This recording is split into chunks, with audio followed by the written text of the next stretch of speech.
केंद्रीय वित्त मंत्री निर्मला सीतारमण ने आज 1 लाख करोड़ के राहत पैकेज का ऐलान किया। सरकार ने 1,01,000 करोड़ रुपए का फंड क्रेडिट गारंटी योजना के तहत आवंटित किया। कोविड से प्रभावित क्षेत्रों को इससे मदद मिलेगी। केंद्रीय वित्त मंत्री निर्मला सीतारमण ने आज 1 लाख करोड़ के राहत पैकेज का ऐलान किया। सरकार ने 1.1 लाख करोड़ रुपए का फंड क्रेडिट गारंटी योजना के जरिए आवंटित किया। कोविड से प्रभावित क्षेत्रों को इससे मदद मिलेगी। 8 महानगरों को छोड़कर दूसरे शहरों में मेडिकल इंफ्रास्ट्रक्चर पर सरकार 50,000 करोड़ रुपए खर्च करेगी। अन्य क्षेत्रों के लिए 60,000 करोड़ रुपए का पैकेज जारी किया गया। इस बार ECLGS स्कीम के तहत 1.5 लाख करोड़ रुपए के अतिरिक्त लोन का प्रावधान किया गया है। क्रेडिट गारंटी स्कीम से 25 लाख छोटे उद्यमियों को फायदा मिल सकेगा। इसमें ब्याज की दर MCLR+ 2% होगी। इसकी समय अवधि अधिकतम 3 साल की होगी। 1,01,000 करोड़ रुपए की क्रेडिट गारंटी योजना लेकर आए हैं और हेल्थ सेक्टर जो है विशेष तौर पर इस पे बल दिया गया। 50,000 करोड़ रुपए इसके लिए रखा गया है और प्रमुखता से उन क्षेत्रों के लिए जहां पर स्वास्थ्य की सुविधाएं उस स्तर पर नहीं पहुंच पाई थी। इस राहत पैकेज को लेकर मुख्यमंत्री योगी ने ट्वीट करके केंद्र सरकार की तारीफ की। ट्वीट में योगी ने कहा कि प्रधानमंत्री जी के मार्गदर्शन में जीवन और जीविका की सुरक्षा के लिए केंद्र सरकार के राहत पैकेज के तहत कोविड से प्रभावित सेक्टर्स के लिए 1.1 लाख करोड़ की क्रेडिट गारंटी योजना और स्वास्थ्य सेक्टर के लिए 50,000 करोड़ की राशि आवंटित की गई है। माननीय वित्त मंत्री जी का धन्यवाद। इस राहत पैकेज में MFIs के द्वारा क्रेडिट गारंटी योजना के अंतर्गत 25 लाख छोटे कारोबारियों को लाभ प्राप्त होगा। इसमें प्रति व्यक्ति अधिकतम 1.25 लाख तक की राशि का कर्ज मिलेगा। यह निर्णय निश्चित रूप से जरूरतमंदों को संबल व अर्थव्यवस्था को मजबूती प्रदान करेगा।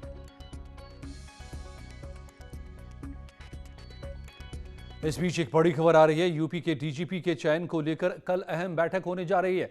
नई दिल्ली में होने वाली इस बैठक में UPSC के साथ यूपी के चीफ सेक्रेटरी और DGP शामिल होंगे।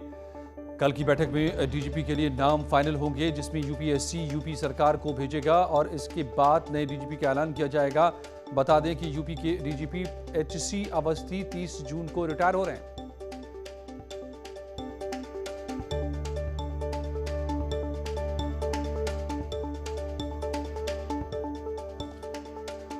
ऋषभ मणि हमारे संवाददाता मेरे साथ जुड़ गए। ऋषभ, क्या अपडेट मिल रहा है इस वक्त DGP के चयन को लेकर?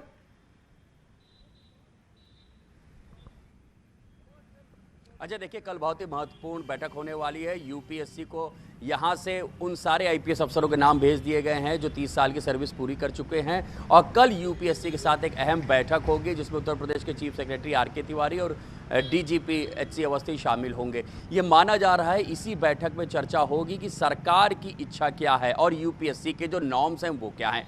तो UPSC के नॉर्म्स और सरकार की इच्छा के बीच में एक ऐसा रास्ता जरूर निकाला जाएगा। जब तमाम खिड़कियां दरवाजे बंद हो जाएंगे तो एक रोशनदान जरूर खोला जाएगा कि आखिरकार सरकार की इच्छा क्या है, कौन बने यूपी का अगला DGP। चूंकि 2022 अगला साल उत्तर प्रदेश में विधानसभा चुनाव होने वाले हैं तो जाहिर सी बात है सिर्फ सीनियरिटी लिस्ट या UPSC के नॉर्म्स को एक थंब रूल की तरह फॉलो करके यूपी का अगला DGP नहीं बनेगा। कहीं ना कहीं उसमें जो पॉलिटिकल इच्छा है, जो यहाँ पर सत्ताधारी दल है उनकी इच्छा है, उसको भी शामिल जरूर किया जाएगा। तो मान के चलिए जो सीनियरिटी लिस्ट की जो अभी तक हमारे सूत्र बता रहे हैं कि 5 नामों पर चर्चा होनी है, जिसमें मुकुल गोयल हैं 87 बैच के जो इस वक्त ADG हैं BSF में नई दिल्ली में तैनात हैं।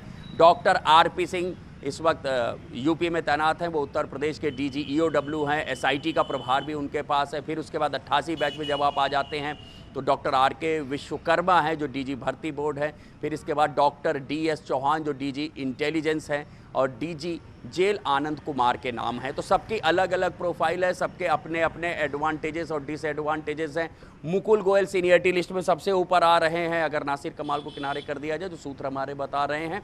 लेकिन मुकुल गोयल सपा की सरकार में, अखिलेश यादव की सरकार में यूपी के ADG लॉ एंड ऑर्डर रहे हैं। उनको समाजवादी पार्टी यादव परिवार का काफ़ी करीबी माना जाता है, लेकिन वो एक काबिल अफसर है, उनका अच्छा खासा फील्ड एक्सपीरियंस है। तो अब देखना यही होगा कि क्या उनके साथ जो टैग लगा हुआ है उस टैग के साथ चलेंगे सरकार या सीनियरिटी लिस्ट को फॉलो करेंगे। डॉक्टर राजेंद्र पाल सिंह, इस वक्त उनके पास 2 प्रभार है, बड़े बड़े मामले हैं। तो इस सरकार के आप जो दौरान बता रहे EOW और हैं, SIT ने अच्छे काम किए हैं, बाइक बोर्ड घोटाला हो, यूपी। ऋषभ, आप जो बता रहे हैं कि सीनियरिटी से ज़्यादा इस वक्त ज़रूरी है इस बात की पहचान करना कि पॉलिटिकल लॉयल्टी कह लें या एफिलिएशन कह लें, किसका कैसा रहा है, और इसी पर तय होगा शायद ये नाम अगले DGP का। धन्यवाद।